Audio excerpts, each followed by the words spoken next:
आज दसरा म्हणून छान असा मेनू होता आज घरी आणि छान गोडधोड खूप काही बनलेलं होतं।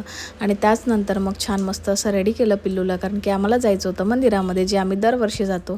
तर सगळ्यात पहिले मी माहेराला रेडी केलं आणि बघा किती गोड दिसतंय ना नऊवारीमध्ये। आणि त्यानंतर मग मी पण रेडी झाली पटापट आणि मंदिरात जायचं होतं म्हणून सगळं रेडी झालो आम्ही। आणि आम्ही तिघंजण गेलो होतो मंदिरामध्ये देवीला सोनं द्यायला।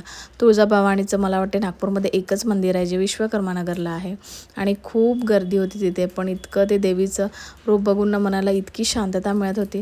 तर आम्ही पहिले पोचलो आणि पोचल्यानंतर सगळ्यात पहिले मायराला ना मी छान नऊवारी नेसून आणि ना मस्त गजरा वगैरे लावून दिला ना, इतकी गोड दिसत होती ना खूपच। सगळे बघून तिला ना खूप कौतुक करत होते, किती क्यूट दिसते, छान दिसते। आणि नऊवारी बघून तर अजून मग छान मस्त मी ओटी वगैरे भरली आणि छान नमस्कार केला देवीला, खूप काही मागितलं जे जे मला पाहिजे आहे आणि एक एक करून दे म्हणून सगळं। आणि त्यानंतर छान मस्त येताना ना पाणीपुरी खाल्ली, कारण की भूक पण लागलेली होती आणि आज भरपूर वेळ होतो म्हणून काही ना काही थोडा नाश्ता तरी पाहिजे, म्हणून पाणीपुरी खाल्ली आणि घरी जायला निघालो। तर बघते ना जिकडे तिकडे इतकी रौनक होती ना आजूबाजूला, सगळेजण कुठे ना कुठे जात होते। घरी आलो तर आईबाबा पण आलेले होते माझे आणि त्यांना पण आम्ही सगळ्यांनी सोनं दिलं, त्यांनी पण आम्हाला दिलं। आणि आता भेटू पुढल्या व्हिडिओ।